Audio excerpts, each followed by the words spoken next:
श्रावण महिन्यातला पहिला सण म्हणजे नागपंचमी. तर नागाचे पूजन का करतात? अ,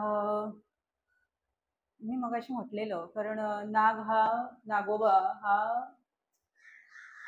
शेतकऱ्यांचा बंधू आहे.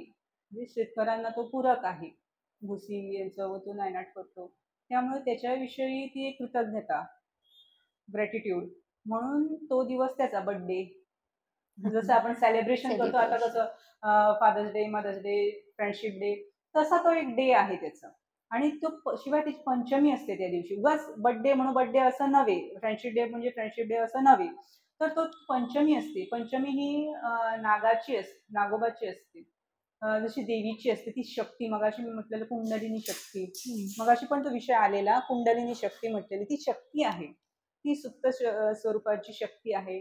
त्या शक्तीची ती उपासना आहे. त्या दिवशी त्याला एरवी नागोबा कुठे दूध पितो, पण आपली ती भावना आहे त्याला दूध द्यावं, लाया व्हाव्या. लाया ह्या उत्कर्षाचं, उन्नतीचं प्रतीक आहे. त्यामुळे ते लाया, दूध वाहतात.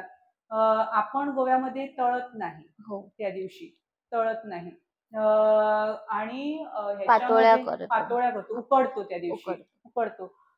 काही जणांकडे नागोबा नसतो, कारण त्यांचा देव ही वारुळ वारुळ वारुळामध्ये त्यांचा देव असतो.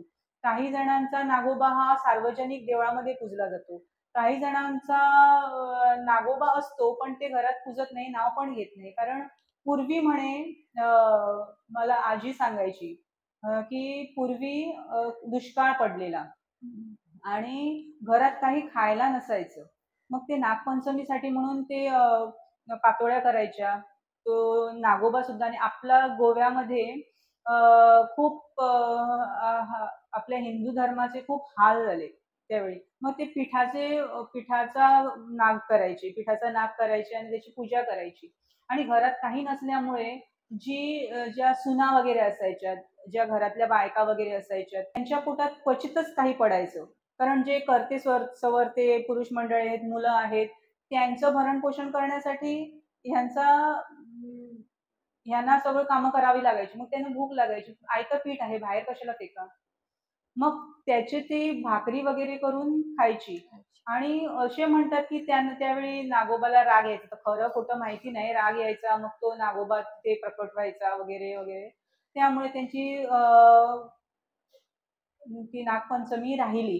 किंवा नागोबा प्रसन्न होऊन आला आणि तो विळखा चुलीजवळ येऊन बसला, लाईट वगैरे नसायचं, त्यांना मग समजायचं नाही, म्हणून त्यांनी पातेलं उचललं आणि त्याच्यावर ठेवला, मग तो नाग भाजला गेला.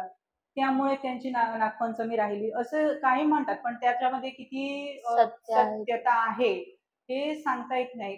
कदाचित दंतकथा वगैरे मुलांना समजून घेण्यासाठी वगैरे, म्हणजे मुलं ऐकत नाही ना, त्यांना समजावण्यासाठी म्हणून वगैरे सांगितलं असेल की काय, ते काही सांगता येत नाही. पण नागपंचमी हा उत्सव पूर्ण भारतामध्ये साजरा केला जातो. तर ही नागपंचमी सगळ्या तुम्ही म्हटलं आता की नाग हा फार्मर्स किंवा शेतकरी आहे, त्यांचा फ्रेंड आहे. त्यांचा मित्र आहे. मग सगळ्यांनीच का करायचं ही पूजा? कारण आपली कुंडलिनी शक्ती आहे ना, शिवाच्या गळ्यात राहणारा तो दागिना आहे. आणि आपण पण शिवस्वरूपच आहे. त्यामुळे ती काही ना काही कुठल्या ना कुठल्या ह्याच्यात आपलंच पूजन आहे ते. आणि दुसरं एक नैसर्गिक निसर्गाची पूजा आहे. त्या भावनेने सुद्धा आपण ती पूजा करतो. आणि तसं पाहिलं तर कुठेतरी बंधनं घालून ठेवलेली आहेत, की ज्यांच्या घरी अ, गणपती आहे त्यांच्या घरी नागोबा असला पाहिजे, तो असलंच. पूजला पाहिजे वगैरे बंधनं आहेत. मग त्यामुळे सुद्धा नागोबा कोणी सहसा सोडत नाही, ते पूजा करतात.